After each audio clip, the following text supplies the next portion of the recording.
Hello students, मैं हूं अभिषेक खंडेलवाल और स्वागत करता हूं आपका न्यूज एजुकेशन चैनल पे। दोस्तों, आज का जो हमारा टॉपिक है वो है गिफिन्स पैराडॉक्स या गिफिन गुड्स क्या होती है, साथ ही साथ इनकम इफेक्ट कैसा होता है और इसका स्लोप या इसकी स्लोप कैसी होती है। तो ये सारे क्वेश्चंस का जवाब हम लोगों को यहाँ देखने को मिलेगा। और जो भी आपके डाउट है गिफिन्स पैराडॉक्स से रिलेटेड, ये एक्सेप्शन ऑफ लोक डिमांड क्यों होता है, ये सारे डाउट आप लोगों के वीडियो के एंड तक क्लियर हो जाएंगे। तो दोस्तों, अगर अभी तक आप लोगों ने चैनल को सब्सक्राइब नहीं किया है तो सबसे पहले चैनल को सब्सक्राइब कर दे और बेल आइकन को प्रेस कर दे, ताकि जैसे ही वीडियो अपलोड हो आप लोगों के पास नोटिफिकेशन आ जाए। दोस्तों, हम लोग स्टार्ट करते हैं। हमारा जो टॉपिक है वो है गिफिन्स पैराडॉक्स।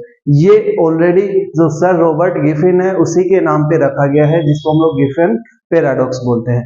पैराडॉक्स का मीन्स होता है जो अपोजिट हो, किसके अपोजिट? लो ऑफ डिमांड के अपोजिट हो, वो हमारा गिफिन्स पैराडॉक्स है। या अगर मैं सीधी सी लैंग्वेज में बोल दूं, ये जो गिफिन्स पैराडॉक्स है ये लो ऑफ डिमांड का एक्सेप्शन है, अपवाद है। ये लो ऑफ डिमांड के ऊपर एप्लीकेबल नहीं होता है। ये law of demand is not applicable, मतलब इसके ऊपर लो ऑफ डिमांड एप्लीकेबल नहीं होता है। आई होप आप लोगों को ये पहली चीज समझ में आ गई होगी। साथ के साथ मैंने आप लोगों को बताया it is given by sir Robert Giffen. Sir Robert Giffen के द्वारा दिया गया। कब दिया गया ये हम लोगों को समझना है। देखो, मैंने यहाँ लिखा हुआ है 19th सेंचुरी के अंदर। 19th सेंचुरी के अंदर उन्होंने ये देखा, सर रॉबर्ट गिफिन ने ये देखा, जैसे जैसे ब्रेड का प्राइस बढ़ता जा रहा था तो जो लोग हैं वो बहुत ज्यादा डिमांड कर रहे थे किसकी? ब्रेड की, एज कंपेयर टू। लेकिन किसके कंपेयर में? जो मटन है, ठीक है, या इसके अलावा जो फिश है, इनके कंपेयर में उसकी डिमांड ज्यादा कर रहे थे। क्यों कर रहे थे, इसका रीजन भी हम लोगों को समझना होगा। अब देखो, मैंने यहाँ कुछ चीजें लिखी हुई है, उनसे हम लोगों को और अच्छे तरीके से समझ में आ जाएगा। साथ ही साथ सबसे पहले हम लोगों को ये समझना होगा कि जो इंफीरियर गुड्स है उनको हम लोग गिफन गुड्स क्यों बोलते हैं। तो देखो, सबसे पहले मैंने लिखा है अराइजेस। ये कब अराइज होता है या गिफिन्स पैराडॉक्स कब अराइज होता है? When one of the two goods, दो गुड्स के अंदर जो ए गुड्स है वो क्या हो? कंजप्शन के अंदर सुपीरियर हो, दूसरी गुड्स क्या हो? इंफीरियर। मतलब आपके पास कंजप्शन के लिए दो गुड्स है, उन दो गुड्स में से एक तो सुपीरियर हो और दूसरी क्या हो? इंफीरियर हो। आई होप ये लाइन आप लोगों को समझ में आ गई होगी। फिर देखो, यहां मैंने डिफाइन किया है व्हाट इज इंफीरियर गुड्स। अगर मैं इंफीरियर गुड्स की बात करूं तो देखो, inferior goods are those goods which are consumed by the consumers due to their low income level। मतलब ये इसीलिए कंज्यूम की जाती है कि जो कंज्यूमर है उसकी इनकम क्या है? कम। आई होप ये लाइन आप लोगों को समझ में आ गई। आपको ये 19th सेंचुरी वाली लाइन बता दी। इसमें क्या हो रहा था, जो ब्रेड है उसकी डिमांड बढ़ती जा रही थी, जबकि ब्रेड का जो प्राइस है वो बढ़ता जा रहा था, लेकिन रिमेन कंपेरेटिवली चीपर। लेकिन ये कंपेरेटिवली चीपर था इसके कंपेयर में जो भी इसका सब्स्टिट्यूट है, लाइक फिश, जैसे मटन है, एक्सेट्रा। इसके कंपेयर में जो ब्रेड का प्राइस था वो काफी सस्ता था, तो इसके एवज में जो डिमांड है ब्रेड की वो कॉन्टिन्यूसली बढ़ती जा रही थी। आई होप आप लोगों को ये पॉइंट समझ में आ गया होगा। फिर as a result poor people consumed. इसके रिजल्ट में जो गरीब लोग हैं उन्होंने कंज्यूम करना स्टार्ट कर दिया मोर ऑफ ब्रेड, ज्यादा से ज्यादा ब्रेड कंज्यूम करना स्टार्ट कर दिया। With every increases in price, जैसे जैसे ब्रेड का प्राइसेस बढ़ता जा रहा था, and reduce intake of fish mutton. तो उन्होंने क्या किया, जो दूसरी गुड्स है, फिश है, मटन है, इन सबको छोड़ दिया।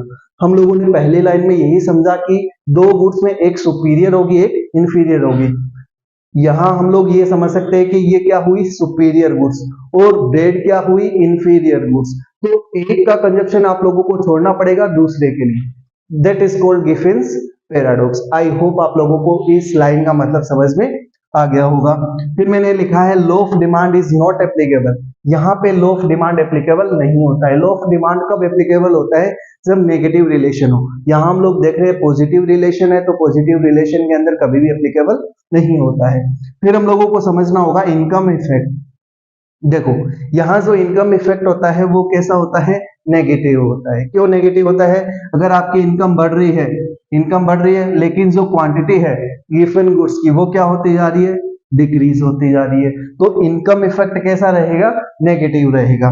फिर स्लोप की बात करें तो स्लोप कैसी होगी? पॉजिटिव। यहाँ डायग्राम से हम लोग समझ सकते हैं कि स्लोप जो है इसकी कैसी होगी, पॉजिटिव है।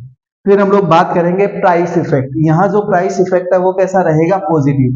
मतलब जैसे जैसे ब्रेड का प्राइस बढ़ रहा था तो उसकी डिमांड भी क्या होती जा रही थी, बढ़ती जा रही थी। इसीलिए जो इसका प्राइस इफेक्ट है वो कैसे होगा, पॉजिटिव होगा। आई होप आप लोगों को ये सारी लाइनें समझ में आ गई होगी। फिर कुछ एग्जाम्पल्स मैंने लिखे हैं कि course grains like bajra, low quality rice and wheat, bread etcetera, ये सारे एग्जाम्पल्स है किसके, गिफन्स गुड्स के। फिर इसके बाद मैंने डिफाइन किया है कि गिफन्स गुड क्या होती है। देखो, such goods which exhibit direct price demand relationship, जहां डायरेक्ट रिलेशन होता है प्राइस और डिमांड के, वो कहलाती है गिफन गुड्स। आई होप आप लोगों को समझ में आ गया होगा। या जनरली दोज गुड्स, फिर से एक्सप्लेन किया है, those goods which are inferior, कैसी है, इंफीरियर है, विथ नो क्लोज सब्सटीट्यूट, जिसका कोई क्लोज सब्सटीट्यूट नहीं है अवेलेबल, विच ऑक्यूपाई और important place of consumers budget, जो कंज्यूमर्स के बजट के अंदर एक इंपॉर्टेंट जगह रखती है, उसको हम लोग गिफन गुड्स कहते हैं। ये दो डेफिनेशन मैंने यहाँ लिख दी है गिफन गुड्स की। आई होप ये सारी चीजें आप लोगों की क्लियर हो गई होगी। फिर यहाँ पे भी मैंने गिफन गुड्स को डिफाइन करने की कोशिश की है। देखो, Giffen goods are those inferior goods, Giffen goods are those inferior goods whose income effect is negative। Income effect कैसा है, नेगेटिव। ये हम लोगों ने यहाँ भी समझा था कि इनकम इफेक्ट कैसा है, नेगेटिव है। और जो प्राइस इफेक्ट है वो कैसा है, पॉजिटिव है। क्योंकि हम लोगों ने देखा ब्रेड का प्राइस बढ़ रहा था तो डिमांड भी ब्रेड की बढ़ती जा रही थी, तो प्राइस इफेक्ट कैसा हुआ, पॉजिटिव। लेकिन जो इनकम इफेक्ट है वो कैसा होगा, नेगेटिव। क्योंकि इंफीरियर गुड्स के केस में जैसे जैसे इनकम बढ़ती है वैसे वैसे हम लोग उसका कंजप्शन क्या कर देते हैं, कम कर देते हैं। आई होप आप लोगों को ये सारी चीजें समझ में आ गई होगी। और जो भी डाउट आपके गिफिन्स पैराडॉक्स के, वो आप लोगों के क्लियर हो गए होंगे। याद रखना, ये एक्सेप्शन है लॉ ऑफ डिमांड का।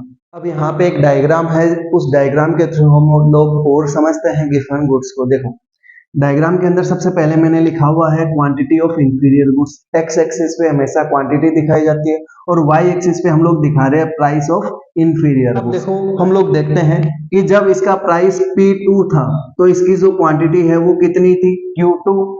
जैसे ही प्राइस बढ़ा, P2 से P1 हो गया तो इसकी क्वांटिटी Q2 से क्या हो गई, Q1 हो गई। फिर प्राइस जब P1 था, P1 से बढ़ के कितना हो गया, P, तो इसकी जो क्वांटिटी है वो Q1 से बढ़ के कितनी हो गई, Q। इसका क्या मतलब हुआ कि इसके बीच कैसा रिलेशन है, डायरेक्ट रिलेशन की। जैसे जैसे प्राइस बढ़ता जा रहा है वैसे वैसे क्वांटिटी इंक्रीज होती जा रही है। इसीलिए यहाँ पे जो पॉइंट लिखा हुआ है प्राइस इफेक्ट, कि प्राइस इफेक्ट कैसा है, पॉजिटिव। दोनों चीजें इंक्रीज हो रही है इसीलिए प्राइस इफेक्ट कैसा है, पॉजिटिव।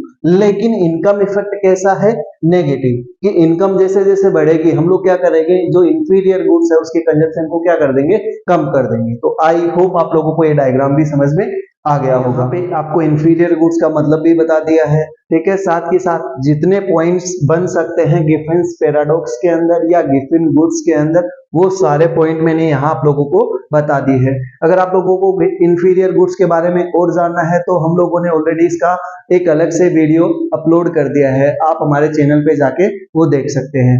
साथ ही मैंने यहाँ एक इम्पोर्टेंट लाइन लिखी हुई है, वो अपने आप में एक इम्पोर्टेंट है। बहुत बार ये लाइन आ जाती है जहां आप लोगों से ये क्वेश्चन पूछ लिया जाता है। अब देखो ये लाइन क्या है कि all Giffen goods are inferior goods, कि जितनी भी गिफन गुड्स होती है वो कौन सी गुड्स होती है, इंफीरियर गुड्स होती है। जितनी भी गिफन गुड्स होती है वो इंफीरियर गुड्स होती है। But all inferior goods are not Giffen goods, लेकिन जितनी भी इंफीरियर गुड्स होती है वो जरूरी नहीं कि गिफन गुड्स हो। ये लाइन बहुत बार आ जाती है। आई होप जितने भी पॉइंट बन सकते हैं वो मैंने यहाँ आप लोगों को एक्सप्लेन कर दिए हैं। फिर भी अगर कोई डाउट रहता है तो आप हमें कमेंट के माध्यम से बता सकते हैं। तो दोस्तों, अगर आप लोगों को वीडियो पसंद आया हो तो वीडियो को लाइक करें, चैनल को सब्सक्राइब करें और दोस्तों के साथ ज्यादा से ज्यादा शेयर करें। Thank you.